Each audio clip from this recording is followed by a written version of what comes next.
जब आए झटका तो हमको लगा पीछे से कोई आया है, तो इतना मैं हाथ घिसते तब तक तो छीन चुका था वो। आगे तब तक देखा तो पता नहीं चला कौन क्या है, तो और नंबर भी प्लेट केटीएम बाइक था, इतना हम देख पाए केटीएम बाइक था। और भी कुछ लोग सामने आए तो वो भाग चुका था।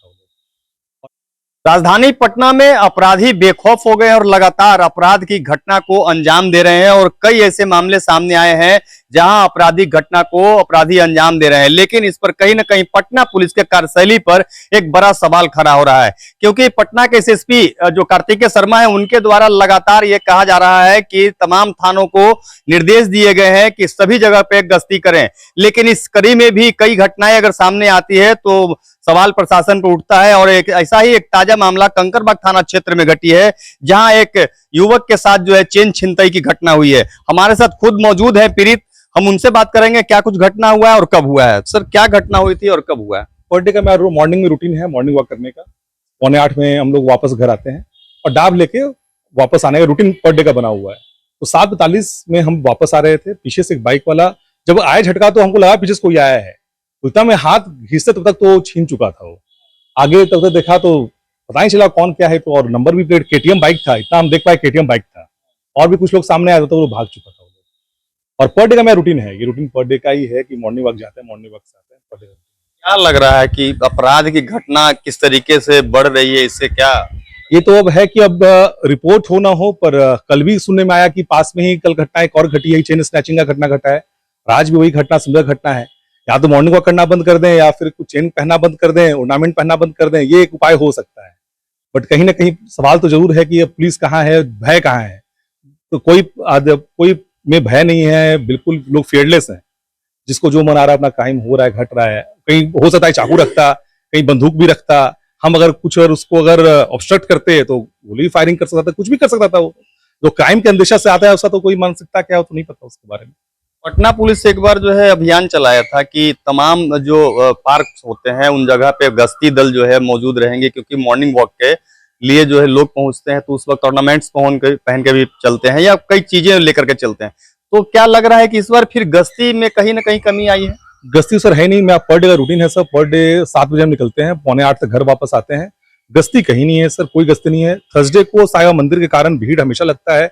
हमेशा हम लोगों ने थाना को बोला है, हमेशा बोला है कि सर यहाँ पे पेट्रोलिंग कराइए, कोई गाड़ी खड़ा कर दीजिए 112 नंबर का। कुछ क्राइम डर के मारे तो कुछ क्राइम कंट्रोल होगा। कोई ऐसा नहीं है, कोई गश्ती नहीं है सर, नथिंग। कितने रुपए की जो चेन थी, जो घटना हुआ आपके साथ, कितने रुपए की थी? अब सर रुपए का तो क्या है सर, कोई ज्वेलरी गिफ्ट होता, शादी का गिफ्ट था ये, तो उसका कोई वैल्यू तो होता नहीं है सर। तो इमोशन से जुड़ जाता है, इमोशन का कोई वैल्यू नहीं होता है सर। आप सर करते क्या है? मेरा बिजनेस है सर, मेरा बिजनेस है, हाजीपुर में फैक्ट्री है और दुकान है। पटना में तो शॉप भी है, पतंजलि का शॉप भी है पटना में, और लैबोरेटरी भी है मेरा, जहाँ डायग्नोस्टिक का हम लोग काम करते हैं। जानकारी मिली है कि आपके भाई आरजेडी के विधायक भी हैं। बिल्कुल है, 1977 से लगातार मेरे पूरा परिवार ही राजनीति में सक्रिय रहा है। मेरे फादर पूर्व सांसद जहानाबाद हुए, जगदीश शर्मा। मेरे भाई राहुल कुमार हुए जो घोसी से विधायक थे, अभी जहानाबाद से विधायक हैं। मेरी माँ भी पूर्व विधायक रह चुकी हैं घोसी से ही। अब ये घटना है कि अब हर जगह तो अब जा नहीं सकते हैं, साथ में पीछे 4 आदमी चले मॉर्निंग वॉक करे तो गलत अंदेशा जाएगा। ये आदमी को नॉर्मल रहने का भी अधिकार है और हम चाहते हैं कि हम सामान्य रहें, तो समान रहने का अधिकार मेरा है।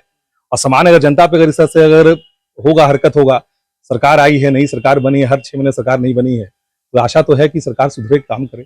अब आदमी को अधिकार है, अब हम प्रोटोकॉल लेके चले, साथ में 4 आदमी लेके चले, तो ये कहीं ना कहीं गलत बात होती है। That is not right. और मैं चाहता हूँ, मेरा ये रिक्वेस्ट है सर कि क्राइम पे कंट्रोल करिए। बाकी कंट्रा बहुत क्राइम हो रहा है सर, 4 दिन पहले ही बहुत घटना सुनने में आया है, बगल में घटना, घर भी घटना है, लोग आपको रिपोर्ट नहीं कर रहे हैं। तो काइंडली सर फ्रेंडली थोड़ा माहौल बनाइए सर, ताकि लोग रिपोर्ट भी करें और क्राइम पकड़ा भी जाए। डर का माहौल बनना है, गश्ती होना चाहिए सर। 112 नंबर गाड़ी अगर है तो खड़ा रखिए, चौक चौराहे पे तो रहना ही चाहिए, बिल्कुल डर का माहौल है सर। तो देखिए, सीधे तौर पर जो हमारे पीड़ित थे उनके द्वारा कहा गया कि जिस तरीके से आपराधिक घटना जब बढ़ रही है तो कहीं ना कहीं कार्यशैली पर पटना पुलिस के सवाल उठता ही है। हालांकि ये खुद जो है, इनके भाई जो है विधायक हैं और इनके परिवार में पिताजी और माताजी सभी लोग जो हैं राजनीतिक मुद्दे से जुड़े हुए हैं। तो ये कहा जा सकता है कि ऐसी घटना अगर ऐसे लोगों के साथ हो तो आम लोगों का क्या होगा। लेकिन कहीं ना कहीं कई घटनाएं जो है सामने आई चेन छिनतई की। हाल के दिनों में देखा जाए तो इधर एक सप्ताह के अंदर में 2-3 ऐसी घटना हुई है अलग अलग थाना क्षेत्रों में, जहां जो आरोपी थे वो घटना को अंजाम तो दिए लेकिन अब तक उसकी गिरफ्तारी नहीं हो पाई। तो कहीं ना कहीं पटना पुलिस पर सवाल जरूर खड़े हो रहे हैं। हालांकि गश्ती को लेकर के जिस तरीके से दावे किए जा रहे थे, कहीं ना कहीं पोल खुलता हुआ दिख रहा है।